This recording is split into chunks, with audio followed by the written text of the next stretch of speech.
안녕하세요. 안녕하세요. 간단한 자기소개 부탁드립니다. 안녕하세요. 저는 건국대학교에서 지금 박사 수료 후에 연구를 하고 있는 박성미입니다. 반갑습니다.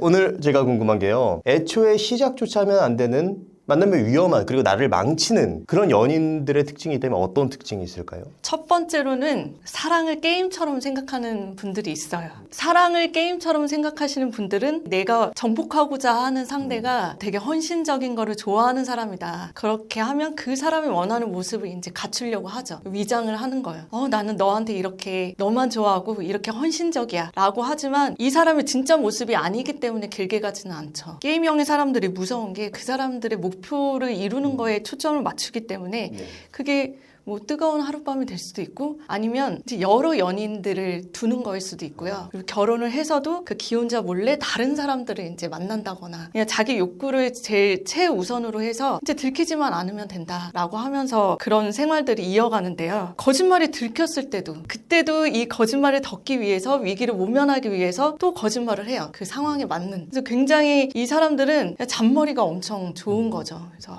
그 임기응변으로 위기를 벗어나게 되고 그럴 수 있는 거는 전혀 죄책감을 가지지 않기 때문이에요. 그래서 내가 이 상황에 맞게 이 상황을 벗어났다는 거에만 초점을 맞추고 목표를 실현하는 데에만 초점을 맞추기 때문에 내 앞에 있는 사람이 뭐 마음을 다치던 그거는 중요한 게 아니죠. 이렇게 매번 뭔가 상대도 이거를 속을 수밖에 없는 게 어떤 순간에는 게임형이 이 상대의 마음을 건드릴 때가 있어요. 너는 나의 이렇게 힘든 걸 아는데 어떻게 나한테 이렇게 추궁할 수가 있어? 라고 하면 마음이 약한 사람은 사실 내가 너무 이렇게 냉혹하게 굴었나? 예민하게 굴었나? 라는 생각을 하게 하죠. 그래서 그 생각을 하다 보면 다음에는 거짓말이 들켰을 때도 뭐 나중에 사정이 있겠지 라고 하면서 넘어가다 보면 어떻게 보면 이 게임형 연인에게 말려드는 거라고 볼 수가 있어요. 어떻게 보면 내가 믿고 있는 건 상대방의 가짜 모습이다라는 그 사실을 알게 되면 나중에 굉장히 절망에 빠지게 될 것 같은 그런 느낌이 들거든요. 이게 근데 일상 관계 내에서 사실 그걸 인지하기가 굉장히 힘들어요. 왜냐면 내가 이 사람을 사랑하고 있고 헤어질 마음이 없으면 이 사람을 붙잡고 싶으면 너무 욕심이 나면 이 사람도 붙잡기 위해서 되게 상황을 왜곡하게 되죠. 알아채기 어려운 경우도 굉장히 많죠. 이게 내가 진짜 누군가를 좋아하면 좋아하는 모습이 사실이라고 믿고 싶잖아요. 근데 보통 이제 친구들이 그런 걸 눈치채는 경우들이 있어요. 그러니까 왜냐하면 게임형들은 이 내 목표로 한 대상한테만 신경을 쓰거든요. 그러니까 이제 그 외의 사람들한테는 태도가 일관적이지 않은 태도들을 보여요. 그래서 주변 사람들이 먼저 눈치를 채고 게임형과 사귀고 있는 사람에게 얘기를 하죠. 그럼 내가 지금 이런 게임형하고 만나고 있는 건 아닌가에 대해서 판단을 할 때 주변 사람들의 목소리에 귀를 기울이는 게 좀 도움이 될 수 있다는 말씀이신가요? 그쵸. 아무래도 나는 이 연인과의 관계에서 이제 당사자니까 보이지 않는 모습들이 있어요. 작정하고 누군가가 나를 속이려고 하면 사실 방법이 없거든요. 지인의 어떤 이야기들을 신호로 삼아서 마음을 좀 가다듬고 좀 제3자적인 시선으로 우리 둘의 관계를 이제 살펴보는 것이 좀 필요합니다. 그럼 여기서 이렇게 그 게임형 사람들이 주로 하는 말이나 행동 같은 게 있다면 어떻게 있을까요?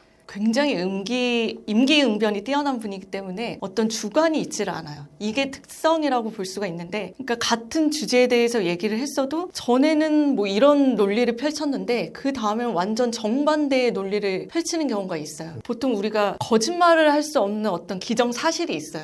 뭐 아버지, 어머니에 대한 이야기나 아니면 내가 어떤 학교를 나왔다. 이런 것들은 사실 우리가 단 한 번 겪는 일이고 단 하나의 진실밖에 없거든요. 이거는 수정할 수 없는 일인데 자꾸 말할 때마다 조금씩 다른 얘기 더 붙인다거나 아니면 아예 정반대의 이야기를 한다거나 이런 특성이 있죠. 특히 게임형 연인이 위험한 이유는 그 사람들이 굉장히 매력적이기 때문이에요. 누군가가 나한테 다가왔는데 나한테 꼭 맞춤인 것 같은 사람으로 다가오죠. 사귀기 위해서 정말 최선을 다하는 것처럼 보여요. 사실 이런 사람들이 나한테 다가와서 굉장히 매력적인 행동을 하고 이런 모습이었으면 좋겠다라는 모습을 보여주고 그런 것들이 굉장히 매력적인데 이 사람들의 이런 모습들이 사실 진짜 모습이 아니기 때문에 굉장히 매력적이면서도 위험하다라고 볼 수가 있을 것 같아요. 그래서 보통 게임형의 사람들은 카사노바로 많이 불려요. 게임을 할 때도 우리가 공략집을 보기도 하고 공략 영상을 보잖아요. 그런 것처럼 이 사람을 공략하기 위해서 아주 최선을 다 하죠. 이 게임형은 원하는 목표가 딱 실행이 되고 나면 바로 차갑게 식어요. 그리고 이별에 대해서도 별로 힘들어하지 않는다는 특성이 있어요. 두 번째로는 이제 집착하는 것까지 사랑이라고 여기는 사람이에요. 그래서 연인의 모든 걸 소유하고 싶어하고 그리고 자신과 함께 있지 않을 때도 연인과 연결되고 싶어하는 거예요. 이게 어떻게 드러나냐면 연인이 이제 친구를 만나러 가겠다라고 하면 나도 가면 안 돼? 라고 얘기한다거나 아니면 이제 회사에 출근할 수도 있잖아요. 그럼 계속 전화를 해서 하기 민망한 행동들 뭐 사랑해라고 얘기해달라고 한다거나 그 사람이 지금 나와 함께 있지 않아도 나를 뭔가 통제하려 하고 소유하려 한다라는 느낌이 들게 만드는 사람이에요. 그래서 마치 뱀이 먹잇감을 기절시키고 이렇게 한 입에 꿀꺽 삼키듯이 이 사람의 모든 거를 내 것으로 만들고 싶어 하는 거예요. 이런 사랑이 실질적으로는 불가능하잖아요. 그죠. 근데 계속 집착형들은 그런 시도를 하는 거죠. 그래서 이런 자신의 어떤 욕구가 만족이 되지 않았을 때 상대에 대해서 굉장히 비난하게 돼요. 그리고 그 비난에서 끝나지 않고 어쩔 때는 이제 우발적으로 폭력을 행사하기도 하고요. 그런 행동을 통해서 그 사람을 내 것으로 만들고 싶어하는 그런 특성을 보이고 있습니다. 이런 사람들 굉장히 위험할 것 같은데 이런 사람들과 계속 만나게 되면 결국 어떤 일이 벌어지죠? 아무래도 연애가 지속되면 지속될수록 집착형들도 조금씩 자신의 그 행동을 강도를 높여요. 그래서 처음에는 별로 친하지 않으니까 잘 알지 못하는 상황이잖아요. 그렇기 때문에 이제 조금씩 뭔가 전화를 자주 한다거나 아니면 약간 눈치를 보는 식으로 그런 행동을 하다가 그런 행동들이 먹히네 라는 것들을 알게 되면 좀 더 강도를 높이죠. 강도를 높이면서 그게 허용되지 않는다. 이 사람이 불편해하는 모습을 보인다. 그럼 바로 또 비난을 하고 아니면 울면서 매달린다거나 이런 행동을 하는 거죠. 이거에 낚이는 분들의 특성이 내가 조금만 더 이 사람을 안정되게 하고 믿음을 줄 수 있다면 이 사람이 좀 괜찮아질 거야 라고 생각하시는 분들이 여기에 낚이기가 되게 쉽죠. 결국 자기 탓을 하는 거네요. 네, 그래서 내가 더 사랑을 주면 돼. 그래서 더 노력을 하게 만들어요. 사실 이 사람을 그 집착형 연인이 봤을 때는 내가 하는 행동이 먹혔네? 라고 생각을 하게 돼서 더 집착의 강도를 높이게 돼요. 사실 이 집착형들은 또 이별하는 게 되게 어렵기 때문에 관계가 또 길게 갈 수가 있는데 이제 이별을 할 때도 되게 극단적인 어떤 그 행동들을 보여요. 널 사랑하기 때문에 그런 거다. 집착하는데 말까지 잘한다. 그러면 이제 논리적으로 이 사람을 되게 설득을 하겠죠. 뭐 약속을 할 수도 있고요. 다시는 내가 그런 행동을 하지 않겠다. 근데 이게 워낙 몸에 배어 있고 자신의 집착하는 행동을 사랑으로 여기기 때문에 사실 고치기는 굉장히 어려워요. 그러면 우리가 연애 초반에 어떤 지점을 보고 이 사람이 집착형인지 아닌지 파악할 수 있을까요? 본인이 느끼기에 이 연인이 좀 지나치네? 라고 하는 지점들이 있어요. 우리가 만난 지 지금 일주일밖에 안 됐는데 왜 이렇게 전화를 자주 하지? 나는 그걸 원하지 않는데 나의 욕구를 자꾸 뭔가 묵살하는 듯한 행동을 해요. 그리고 본인의 욕구가 우선 되어야 한다라는 이야기들을 하고 특히 이런 사람들에게 내가 조금 맞춰주면 괜찮겠지라는 생각을 하면 굉장히 위험할 것 같아요. 네, 그렇죠. 왜냐하면 그 사람들의 욕구는 절대 충족할 수가 없어요. 마지막으로는 이제 경계선 성격장애. 우선 성격장애에 대해서 말씀을 드리면 한 개인의 부정적인 적응 양식이 성격에 이렇게 딱 붙어버린 거예요. 그렇기 때문에 이 사람들은 자기가 보는 세계를 본인만의 패턴으로 이제 왜곡해서 받아들이게 되는 거죠. 그 특성들이 모든 나의 이 불편한 원인들은 바깥에 있다라고 생각을 하거든요. 그래서 세상이 나를 이렇게 괴롭게 만들고 있어라고 이제 생각을 하는데 그 세계에 는 이제 가까운 사람들도 해당이 돼요. 보통 우리가 그냥 일상적으로 지나갈 수 있는 자극에도 이 성격장애는 그 상황을 굉장히 왜곡한다라는 걸 알 수가 있어요.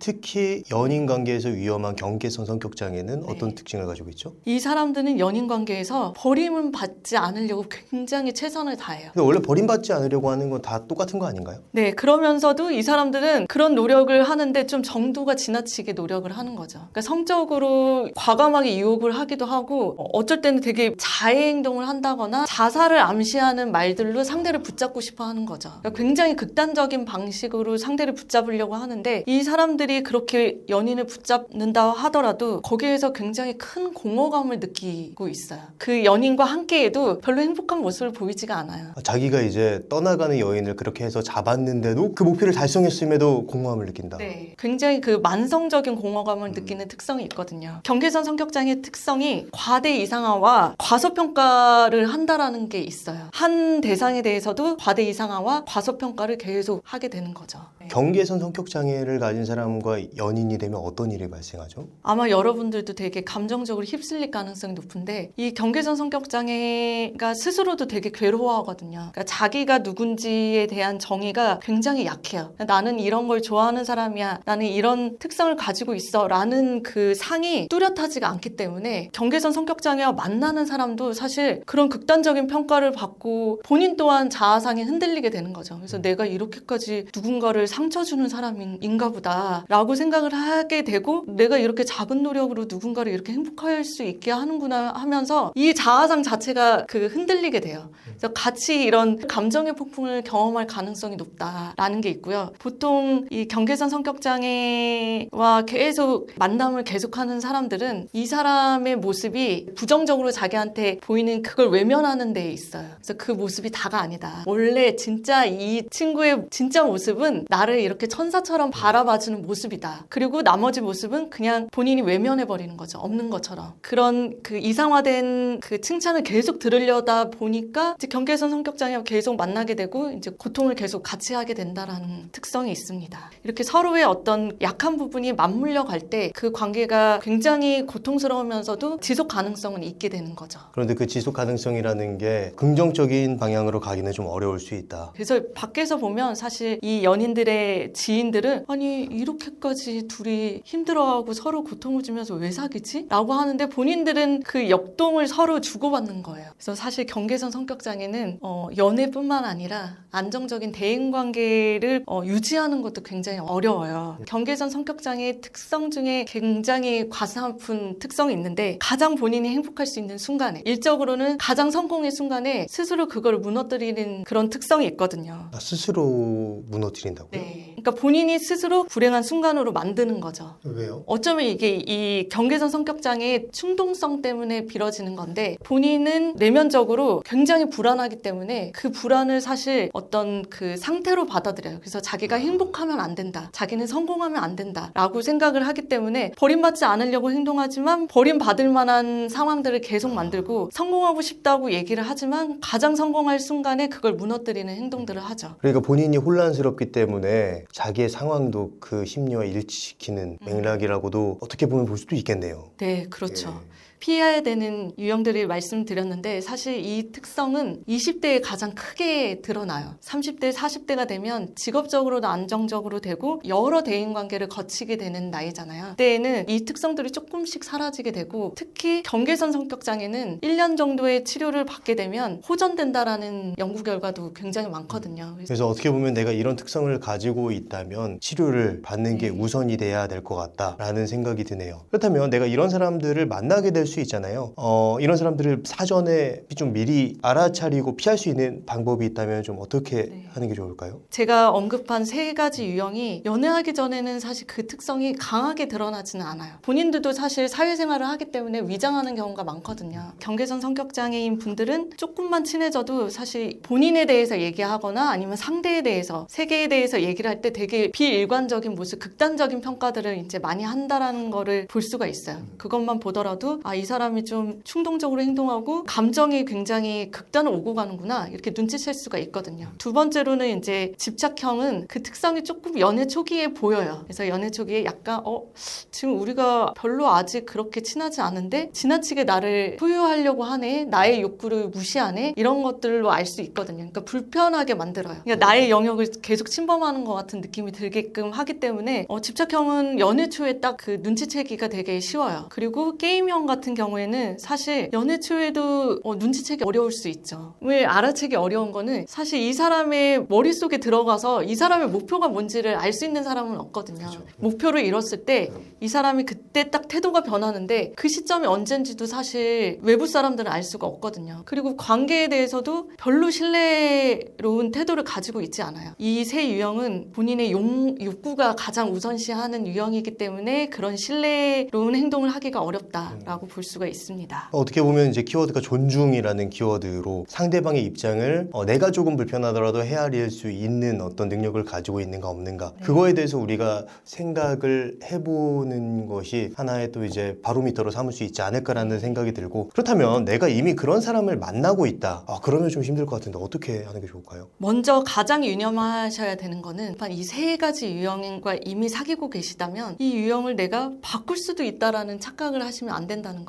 마치 내가 노력을 하면 이 사람들의 이런 불안정성을 내가 충족시킬 수 있다라고 생각하게 되고 굉장히 이제 헌신을 하게 되는 거죠. 이 사람한테 더 헌신적으로 하면 이 사람이 더 이상 그런 행동들을 하지 않을 거야. 그리고 언젠가 나를 존중해 줄 거야. 네, 언젠가 나를 존중해 줄 거야. 근데 너무나 안타깝게도 그 시간은 오지 않을 수도 있어요. 제가 말씀드렸던 특성들이 본인의 연인에게서 보인다라고 하면 연인과 자신의 관계를 조금 거리를 두고 좀 살펴보실 필요가 있어요. 이 관계 내에서 어떤 걸 취하고 있지? 어떤 불행을 반복하고 있지? 어떤 패턴을 보이는 게 있지 않나? 라는 것들을 좀 파악하실 필요가 있고요. 끌려다니시면 안 됩니다. 어떤 연애에서도 마찬가지지만 내가 요구할 수 있는 거는 충분히 요구를 해야 되고 이 요구는 다 받아들여지지 않는다 하더라도 상대가 좀 일부 수용을 해줘야 돼요. 그렇게 서로가 서로의 요구를 수용해주면서 이렇게 그 쳇바퀴 굴러가듯이 가는 거거든요. 그런데 내 요구는 전혀 수용받지 못하고 상대 요구만 내가 수용을 해줘야 된다? 이 관계는 절대 본인에게 행복한 게 아니죠. 그렇기 때문에 이별도 되게 중요해요. 이 이별하고 그 다음에 또 좋은 사람을 만날 수 있는 기회가 또 오거든요. 내 인생의 키는 내가 가지고 있고 나는 그럼에도 불구하고 능동적인 사람이고 언제든지 선택할 수 있다 라는 사실을 항상 기억해 두시면 조금은 도움이 되지 않을까라는 생각을 좀 덧붙이고 싶습니다. 네. 오늘 좋은 말씀 많이 해주셨는데 마지막으로 하고 싶으신 말씀 있으시다면 어떤 게 있을까요? 연애하기 어려운 유형에 대해서 말씀을 드렸는데 연애를 시작하기 전까지는 상대에 대해서 깊이 알기가 어려워요. 그래서 연애를 일단 해보셔야 나에게 어떤 특성이 있네, 그리고 상대에게 어떤 특성이 있네, 이런 것들을 알게 되거든요. 사실 흔하지 않은 케이스예요. 그래서 만났다 하더라도 내가 이런 사람을 만났을 때 이렇게 반응을 하는 사람이구나, 이런 인사이트를 또 얻을 수가 있어요.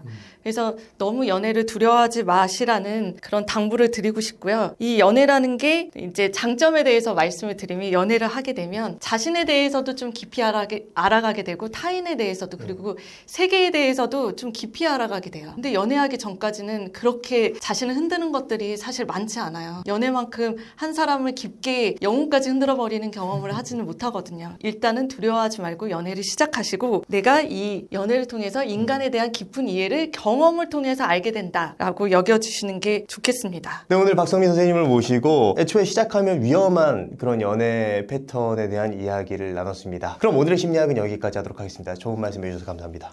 감사합니다. 감사합니다.